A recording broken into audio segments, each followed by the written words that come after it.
Alright, today we're going to be talking about what genre is your story. Now, this may seem like obvious, but it's actually not. There's actually a lot of nuance to figuring out what your genre is. There's a lot of different genres within genres, even. So, subgenres is more what I'm talking about today. Although overall genres can also be an issue. I've actually had people send me stuff as a professional editor and say, it's a romantic comedy. It's not a romantic comedy. And I'm like, you're gonna wanna rephrase that when you market it, because the romantic comedy is subgenre, not the main genre. So we're gonna be talking about how to figure out what your main genre versus subgenre is, and then how to discover kind of what niche genre you are in the overarching genre. Because obviously there's fantasy, there's mystery, there's sci-fi, there's, oh my gosh, horror, thriller, etc. You know, there's so many different genres, but there are niches within those genres. There's specific things within those genres that actually are very helpful, especially if you are going traditional or if you're going independent. If you're going independent, it's important because, like I said, if you mismarket the novel as a romantic comedy and it's not a romantic comedy, anyone who buys it is going to be upset because it's not the right genre.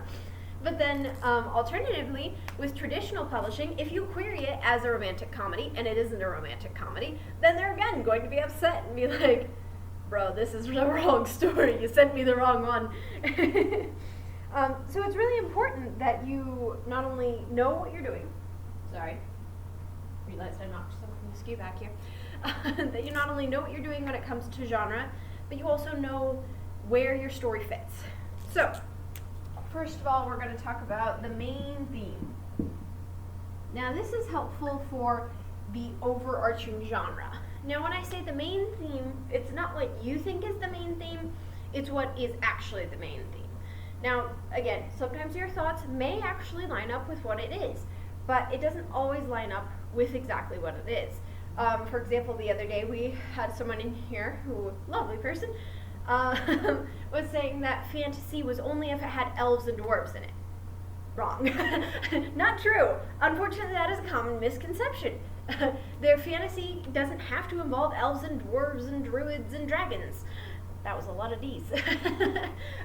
But long story short, I think a lot of people get confused by certain definitions of genres. So I'm here to clear the air and make sure that they're all clear.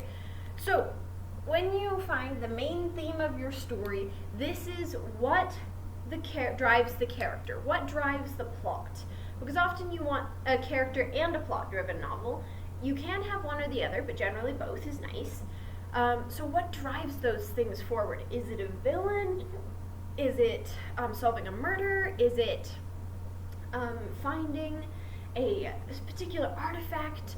Is it solving a mystery? Is it creating a great and amazing theme park? Who knows? But what is the main theme of the story? Now, you can be as general as you want. I highly recommend starting with what you think the main theme is and saying, like, the goal of the story. For example, boy wants to make theme park, but everything goes wrong. And then you kind of narrow that down and say, okay, well, because he wants to make the theme park, here are the things that goes wrong. Then you can narrow it down and say, what do these things have in common? If it's murder, then maybe it's a murder mystery, then those kinds of things. Because again, you may not know. Oh, there's the eraser. Just right off the bat. And sometimes, again, it can get confusing with subplot and main plot, but we'll get to that in a minute.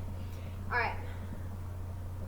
What is the conflict for the character? So kind of like I just said, what is the conflict that is causing problems? If it's murder and solving a murder, then it's probably a murder mystery. If the main conflict is that the boy wants to build a theme park and there's this girl who just won't sell her property, and so she's all like there, and he starts to fall in love with her, but he shouldn't be falling in love with her because he needs her to go away. You know, that would also be a conflict of character. But that would then make it a romance, right? Because that's a different conflict. So even though the goal is the same in both stories, the conflict is where it diverges and becomes a different genre.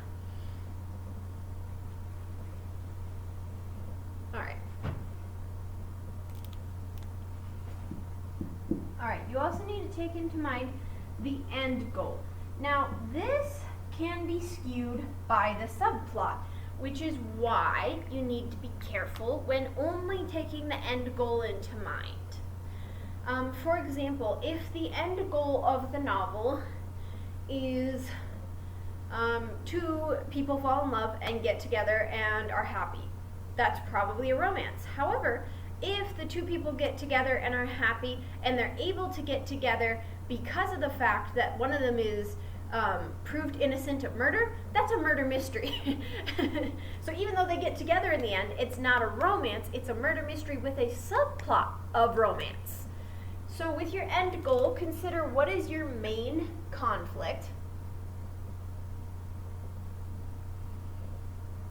that gets resolved in order to have your happy ending or tragic.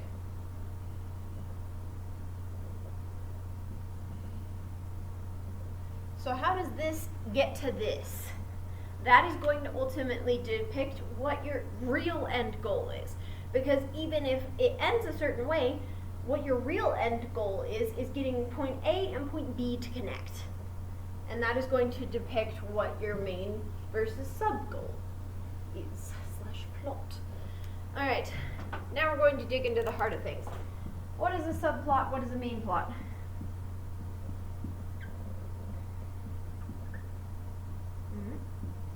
There we go. Pardon the messy handwriting today. So, with a subplot, the main issue with a subplot is that sometimes it comes up and eats your story, and it becomes the main plot, that you're not supposed to let that happen. It does happen a lot, though, honestly. It's quite a common problem, where someone's like, oh, they're being in love, and in the meantime, they're trying to run away from the police, and then all of a sudden, them being in love overshadows everything, and it's like, where'd the police even go? And it's like, hold on, that was the whole point of the story. Wait. So when you do a subplot, you gotta be very careful to make sure that it doesn't just totally eat the main plot. If you want to know more about that, I do have another lesson regarding avoiding the subplot dragon, is what I called it, because that is the first time I ran into it at LTUE. Someone called it the subplot dragon, and I really liked it. I don't remember who it is, but she was really lovely. I will admit that subplot dragon was her idea, coined. With a subplot, you can generally tell it's a subplot because it's not moving the plot forward. However, the character is motivated by it. Generally, the character can be motivated by things that motivate the main plot, but generally the main plot getting resolved is a way to get to the subplot, not the other way around. Them falling in love is not going to solve them being chased by the police, most of the time, unless the main plot is them being in love and the subplot is them being chased by the police. But if the main plot is them being chased by the police and the subplot is them falling in love, generally the issue is going to be, hey, if I stop getting chased by the police, then we can live happily ever after. So you can tell which is the main plot and which is the subplot simply by saying, if XYZ happens, then I can do XYZ. The stuff that comes after the then I can or then they can is going to be your subplot. The stuff that comes before is going to be your main plot. I think this is where a lot of people get confused, is that they assume that the way it ends is the ultimate goal, but that's not true. What they have to get through to get to the ultimate goal is the main plot.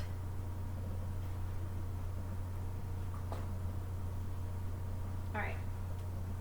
Now we're going to talk about some of the fancy jargon that exists in the publishing world that is going to be important for marketing your story, both to a traditional agent or as an indie published person. Either way, no matter which direction you decide to go, these terminologies are important. Because if you do not follow these terminologies, generally people will get confused, even if you don't mean to confuse them. You may confuse them on accident, and that's okay. But that's why I'm here to help make sure that you don't confuse your readers, whoever they are, whether they're an agent or a person on Instagram following you because they like your writing. Alright, so first we're going to talk about fantasy realism.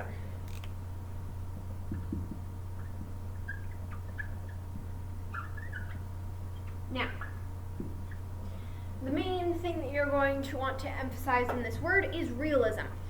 This means that what takes precedent is going to be a modern day setting or a historical setting, and it is taken to a realistic point. So for example, if it was set in the Regency era but it had light amounts of magic, that would still be fantasy realism because it is set in a real time that actually happened, even if the events are made up and have slight magic to them. And when I say slight magic, I mean very slight. If you're going full on, she falls down a hole and marries an elf and discovers a magical kingdom, that is no longer fantasy realism.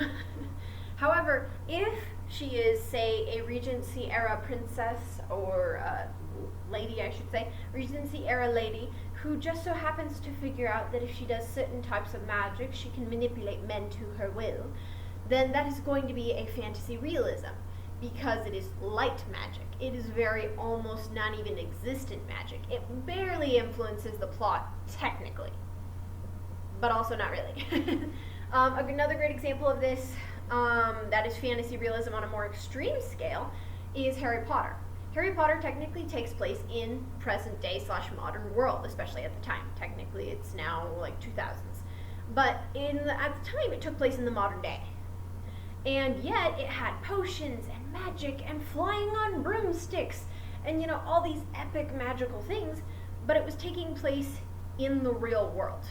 If he stepped outside of Hogwarts, he would be an average person to anyone else who did not know what magic was.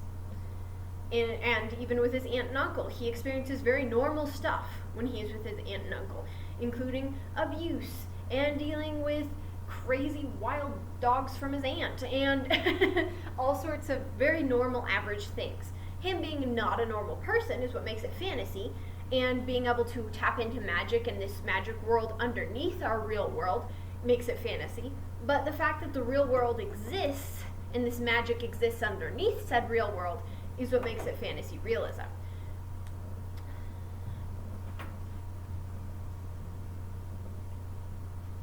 Alright, next thing is just classic fantasy.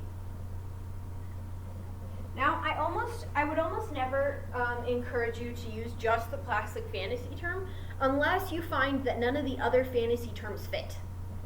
In which case, just use classic fantasy. But most of the time you can find a niche fantasy genre that works a lot better and hits the nail on the head a little bit more. With regular fantasy, you're going to experience things that are made up, things that are magical, and things that cannot be explained by modern day science generally. Unless you're doing one of those cool things where you're like, science and magic blend. But that's a different thing.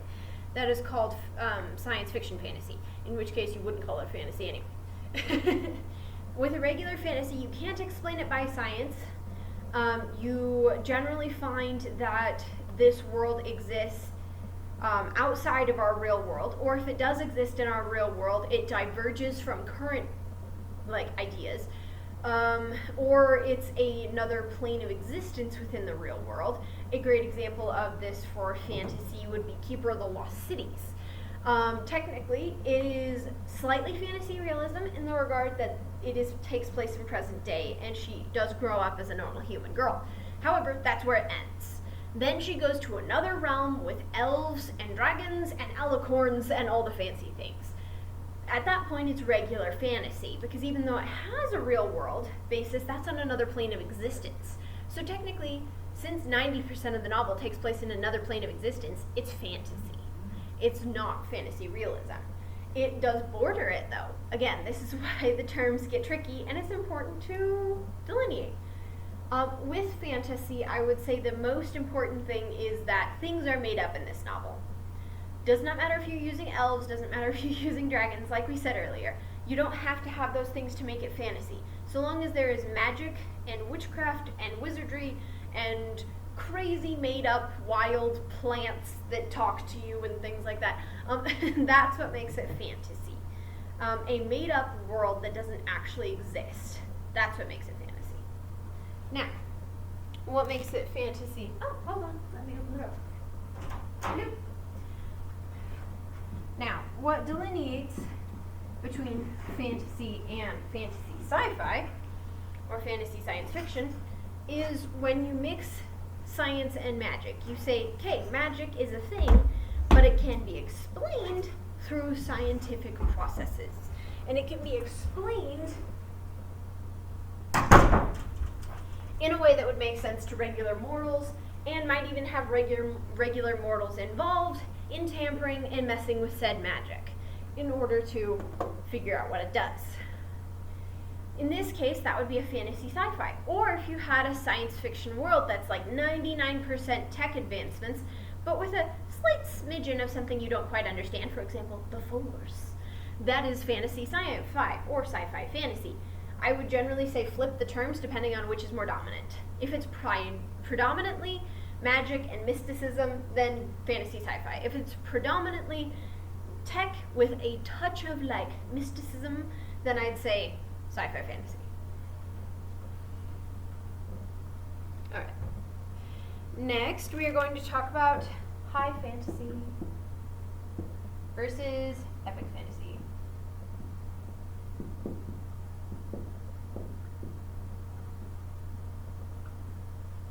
So, high fantasy versus epic fantasy. Now this is where it gets tricky. High fantasy is where it's intensely filled with fantasy, however, it isn't as long.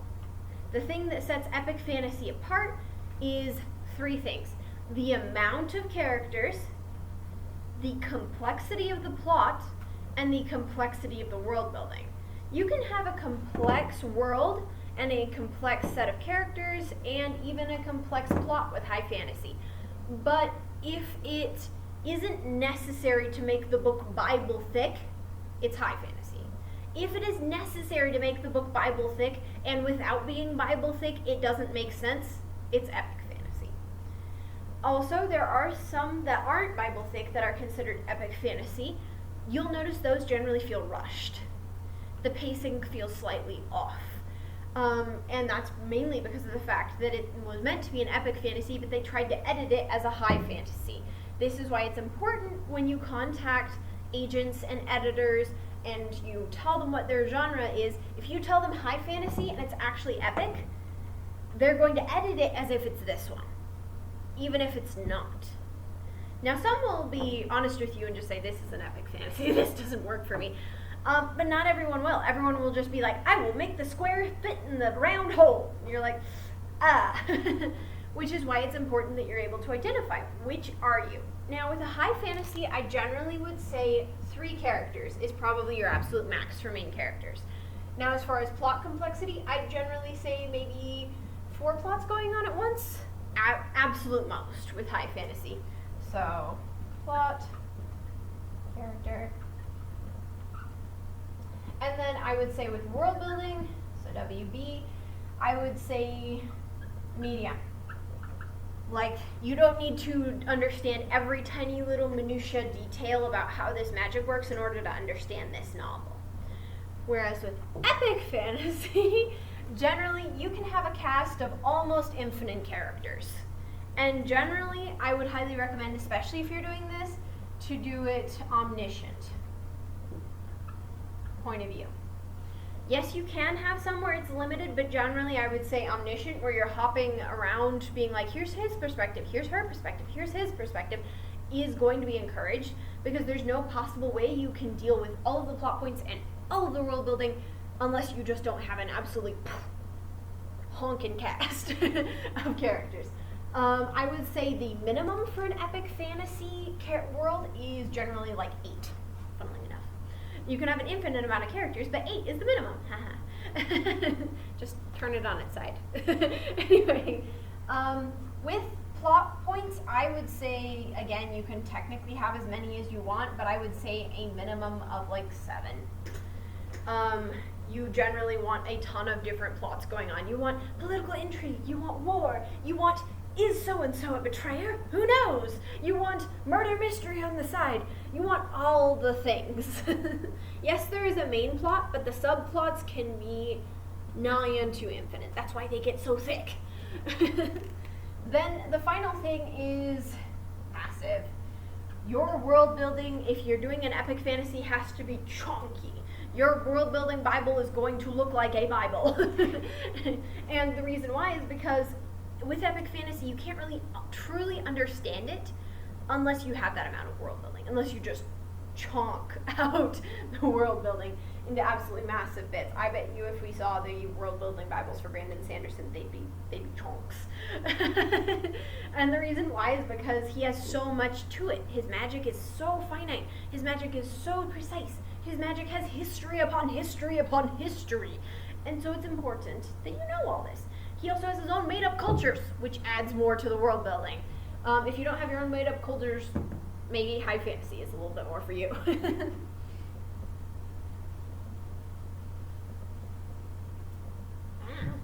Or it keeps shocking. Alright, so next we're going to talk about cozy versus regular mystery versus thriller. Okay, so technically all of these are mysteries. Technically. But again, this is where subgenres and specific genre niches come into play. And this is again where it's going to be important, because if you advertise that as a cozy mystery and it's actually a thriller, you're going to terrify the crap out of some poor people and they're going to not like your book. Despise you.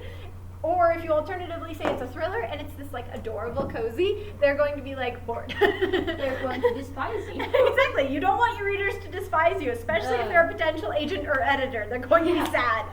This is like my friend and me who she hates me because I do some mean stuff to my characters. Valid. We all do. I honestly, it was one of my favorite things the other day. I saw someone make a video where it was basically all about this person being like, hey, I don't know why I'm here. Why is everyone mad at me? And then they're like, you killed off so-and-so in the book. You did so-and-so to this character. And they're like, oh, right, that. And I'm like, yeah, sounds about right. All right, so today we're going to define them. Cozy mystery. I've done a whole video on this, but just a basic of cozy mystery. It is comfy. Yes, there might be a murder involved, but it primarily focuses on the characters solving the mystery more than it does the murder itself. They're not like, gross, we're going to go into depth about how they died. They're just like, they got stabbed. Who done it? And then they move on. And in fact, even though it's funny, a lot of people don't consider it a cozy mystery, it has all the elements of cozy mystery. It's psych. It's technically not, but it has all the right elements. It's goofy, it's funny, it's character focused rather than murder focused, and even though they solve the mysteries in the end, they often are not in any real danger, right? There are a couple episodes that diverge from that, which is why it's technically not, but most of the episodes themselves, they're not in any real danger. They're generally just being goofs that just so happen to solve mysteries, which is what makes it cozy. It makes it warm and fuzzy, and it makes it so that you're like, oh, I'd rather be thinking about the character laughing and making fun of each other than I would be thinking about a dead body. Whereas with your regular mystery, you're going to be primarily focusing on the drama. Why this mystery happened and how it affects everyone. The kind of that butterfly effect almost thing where it's like this person dies and it seems like it doesn't matter, but then everyone's lives fall apart because of it. That kind of drama, in order to solve it, that is a mystery. That is what comes into play. If you've ever played any sort of Ace Attorney game, that is going to definitely be mystery. I very much enjoy it. If you don't enjoy it, just Google it and you'll understand what I mean. But that is very much a mystery, right? It's not cozy because ultimately there are people in danger that could go to jail. But at the same time, it is still dramatic and it's interesting and things are constantly being one-upped and changed and altered and you're constantly learning more about the mystery as you go. All the plot twists. All the plot twists. That's going to be more classic mystery. Now, cozy mystery can have some plot twists, but generally their cozy plot twists are like, it was secretly her sister.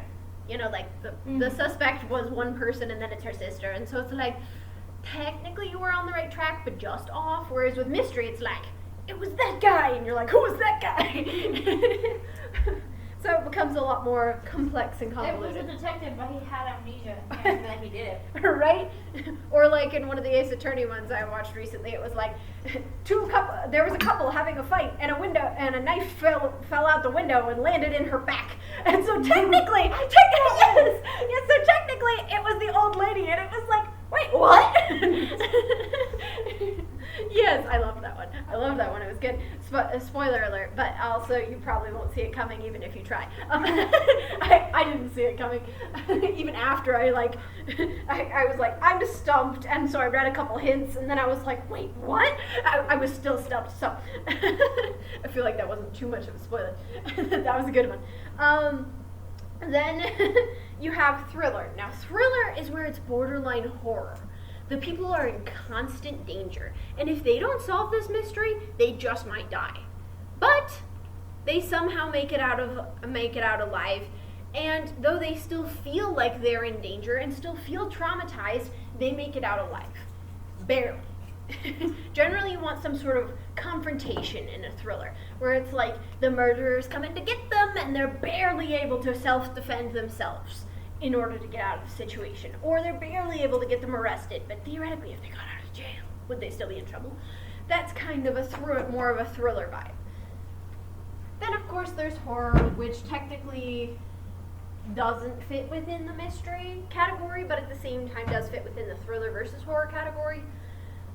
So just as a side note, horror is when you do actually kill the character, or like they are still at large and they're still a problem. So generally there's more terror there because the issue hasn't been resolved. So if you resolve the issue, it's a thriller. If you don't resolve the issue, it's a horror. Then we have Gothic versus dark fantasy. This is another tricky one. There we go. So, with Gothic, what Gothic is generally where you take elements of horror and elements of kind of like romanticism, which is why it gets confused with dark fantasy, because dark fantasy is technically romanticism, and you blend them together. Now, a true Gothic story doesn't necessarily need magic in order to be Gothic. Sometimes it needs spooky ghosts. Sometimes it needs rumors of spooky ghosts, but no actual spooky ghosts. For example, a lot of Edgar Allan Poe's stuff could be considered Gothic very heavily. And yet most of the time the villains are people, not ghosts. But you might think it's ghosts in the beginning. Mm-hmm. Or you might get a creepy feeling. But then you're not in any real danger. Yes. You might get a creepy feeling. Yes, you might get a creepy feeling, but also know that you're just fine and safe because they don't exist. Generally, that's going to be Gothic. You get a slightly creepy, almost lonesome Victorian vibe, but at the same time, you know that ultimately you're not sure if it's going to be okay or not. Kind of like in Edgar Allan Poe. Sometimes people die, sometimes people don't. You never really know. It's a toss of a coin. Dark fantasy, on the other hand, yes, it is dark, kind of thriller horror elements, mixed with kind of a fantasy romanticism, but the difference is Gothic doesn't have to involve magic. It can, but it doesn't have to. Whereas dark fantasy does have to involve some level of magic or mysticism or made-up stuff. So in that regard, you could have a Gothic fantasy or you could have a dark fantasy. So a Gothic fantasy would be that it has kind of Edgar Allan Poe vibes, but is fantasy. Whereas a dark fantasy is kind of like, it has blood, it has gore, it has murder mystery, it has intrigue, but it's primarily not focused around eerie, creepy vibes. It's just primarily focused around dark and despair and that kind of thing. So me. I gotta say, dark fantasy definitely fits for you. So with dark fantasy versus Gothic, it can definitely be easily confused. Again, we're just talking about easily confusing genres today, so hence why it's a little on the fence. Seriously? What? Mm-hmm. Anyway, next is just romance versus romantic comedy. Dude. And then we have more if anybody wants Pop-Tart. Versus fiction. Alright, so romance, obviously the main goal in a romance is going to be character A, character B fall in love and they get together and happy. Whereas a romantic comedy, the main goal is character A and character B try to get together and all the hijinks and hilarity that ensue in order to try to get them there. What? Then the reason that some books that you might think are romance are categorized as fiction. This was actually fascinating for me to learn myself when I became a librarian. A lot of Nicholas Sparks books, which are considered fantasy by most people, are actually fiction. Mind-blowing, honestly, to me, because I always considered it romance and not fiction. So it kind of like blew my mind. But the reason it's considered fiction is because primarily romance happens as a subplot, not as a main plot. Generally, in a fiction novel, it's like, hey, I want to open my dream bakery. And in order to open Dream Bakery, you end up finding a lawyer who really wants to help you and end up falling in love with said lawyer. But that wasn't your goal. Your goal is the bakery still. Romance just happens to happen along the way. So that's going to be fiction. And that's going to be where it gets a little, like I said, confusing. I've definitely had lots of patrons at the library be like, is it in the romance section? And I'm like, nope. But that's because romance is the subplot. Alright. Next we're going to talk about straight up sci-fi versus high sci-fi versus space opera. What? Yeah, it sounds wild, but when I explain space opera, you're going to be like, wait, what? That's a space opera? Yeah. It's wild. So, with a sci-fi, a classic sci-fi just means it is set in the future or has technological aspects that seem futuristic or unrealistic to today's actual technology. Maybe they are actually realistic to today's technology, but because you don't know about it, we assume it's sci-fi. Unless you're secretly a secret agent, in which case they should probably be putting the lid on you being a writer anyway. But with high sci-fi, it is going to be primarily set in the future. I've almost never seen a high sci-fi that isn't set in the future. And the reason why is because it's incredibly hard to do a high sci-fi without having elements that are just too futuristic to exist in this modern time period. With a high sci-fi, you also generally have things like, speeder bikes, or you have things like levitation technology, or telekinesis has been invented using this special headband, all sorts of things like that. That is generally going to be a high sci-fi. Sometimes high sci-fi can take place in modern day, but generally if that's the case, it's an alternate reality. For example, X-Men would be considered high sci-fi, because the whole idea is genetic mutations have caused superpowers. Has that happened in modern day? No. Do they act like it has? Yes. So it's just an alternate reality high sci-fi. Now, space opera. Wild thing here. Star Trek and Star Wars are space opera. What? Yes. Because the definition of a space opera is basically where it's a giant war taking place in space. Which is both of those. So, when I say space opera, you say, that sounds gross, but it's actually very popular. I'm actually so proud of myself that I didn't do that.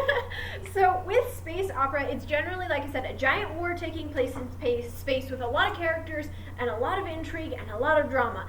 Basically, it's the epic fantasy of the science fiction universe. I don't know why they didn't just call it epic sci-fi, but... Because space opera just sounds better. It sounds interesting, I agree. So I guess we went with space opera instead of epic sci-fi. But if you want to call it epic sci-fi, you can, just don't call it that in a query letter, because that is not the proper term.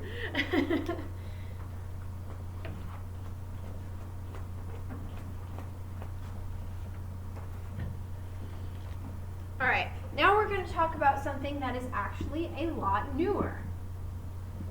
And this is actually technically an age group thing, but I consider it a genre thing because your age group is a part of your genre. New adult versus young adult. You're missing the L. Okay, I'm missing it? Oh, you do. Ooh, thank you. I am tired today. Can you tell I got 6 hours of sleep? Thank you. Alright, so with new adult versus young adult. Young adult is geared towards 13 to 18 year olds. New adult is geared towards 18 to early 30-year olds. So it is very drastically different, right? So why are they so similar? The reason why is because young adult is considered teenagers, is considered kids in high school.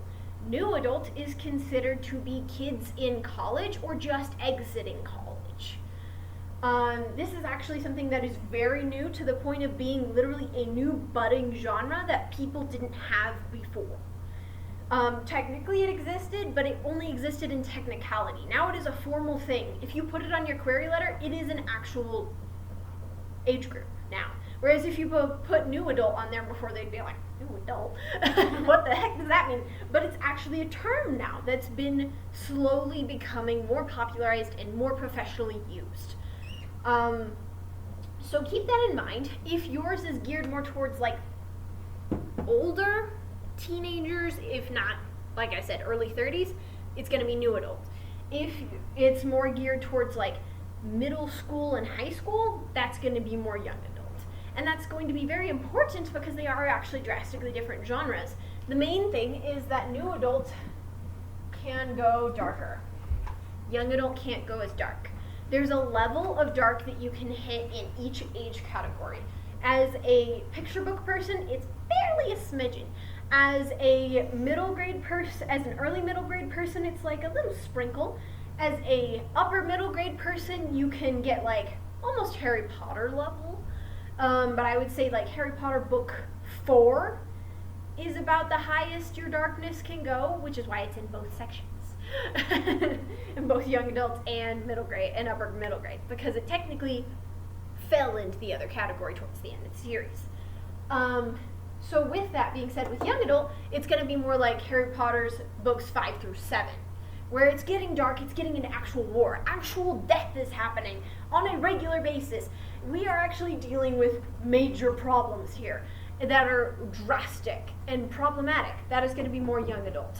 However, with new adult, you can deal with psychopaths and serial killers and all sorts of craziness like that. So that's going to be definitely more new adult if you're going that direction. Even if you have a character that is a teenager, you can still have it be in the new adult category, because that's your age group that you're gearing towards. Is it more common to have the correct, the main character be in the correct age group too?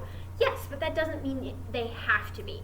You can have, theoretically, a 5-year-old be the main character of a young adult novel if it's dark enough. But you probably don't want to do that. There's a whole movie about this, like, probably like 7 to 10-year-old, and it's like PG-13. Yeah, exactly. That would be a young adult novel. Oh yeah, Sixth Sense. Yeah, totally. Yeah, it's about a little kid. Yeah, exactly. So it's for adults. 100%. Yeah, I love The Sixth Sense. Everyone watch it when you're old enough. But yeah, and then similar. I said when you're old enough. You're like, hold on. It's kind of like Brandon Sanderson. A lot of his main characters are like 16 and 15, but it's in the adult section because it's heckin' dark. I love Brandon. And so, like, as a result of that, there are a lot of things where it's like, they don't have to be in the exact age group in order to be part of that age group. Generally, it's just about how dark the content gets. Purely because of the fact that they don't want to be serving up, crazy, insane dark material to young readers. That's a bad idea. Don't give people nightmares. 3-year-old psychopath. If you do it accidentally, that's on their fault. That's their fault if you... That's their fault if they decide to read it and out of your jurisdiction. But I would say generally when you're pitching it, make sure that you have the right age group when you pitch it, at very least. After that, it's out of your hands, but you got to make sure your pitch is accurate. Me, a 10-year-old writing a movie. Oh gosh. I found it theoretically really funny you could, but man. That you were describing the young adult age group, and my was like, heck yeah, he has 3 years to go before he's in that. He's like, no, but I'm reading all this stuff. You can like still that. enjoy things like that. I just found it really funny that you think you're 13. No. Anyway, no, do we have any questions regarding terminologies or subgenres that you are confused about or have questions about what is the difference between this genre and this genre. Or maybe there's two books that you're like, hey, this one's in this genre, why? Any questions? I have a question. Is there like adult, like just adult? Yes, there is also just adult. That would literally be Brandon Sanderson stuff, just adult. It's considered an adult fantasy. Yes. Do they have like old person fantasy? No, they do not. Once you hit adult, it's just adult. That's what we call Redwood and all these classics, Little Women. This is fair. This is fair. old There's the person classics. and I guess Green classics Gables. is the better word for it. Yeah. But even then, you can enjoy a classic and not. I be- love myself. Yeah, a classic. exactly. Like the Dude, Tom classics. Sawyer. Dude. Dude, so good. And then even like for me, the Iliad was like fantastic. So like, you Yeah. know. I should start like a section like new adult, but call it old adult. old adult. Yeah, I think that's just called Just classics. this won't give you a heart attack after reading. This is an adult novel that won't give you a heart attack after reading it. No, just all the nostalgia from when they were a kid. So like This is fair. 80s kids, just like bringing back all those like music memories and all like the lawn darts is a running joke in my family. I gotta say, I enjoy some stuff like that. I think that's part of the reason why Stranger Things was so popular, because even though it had teenage characters that were going through very much young adult things, it had very much because it was set in the 80s, an appeal to an older audience as well. So it appeals to both audiences. It had a much wider range. Often the reason people don't read young adult once they become an adultier adult is because of the fact that they feel they've gotten too old for it. And so I think in some ways that helped with that adjustment and with that feeling. And to feel like, oh, well, I can't be too old for it because these kids are growing up in the time I grew up in, you know. It feels a little bit more natural. Now, some adults do read young adult novels, and I say more power to you because I also read Respect. young adult novels. I love them, and I am technically an adultier adult. Technically, I'm in the new adult category, but I'm no longer a young adult. And yet, I love young adult novels. I absolutely crave them. They are fantastic. So I would say that's why it's a personal preference. When you pitch it, you need to know what you're doing, but after that, fair game, personal preference, completely. Any other questions? Okay, then I will just turn off the video.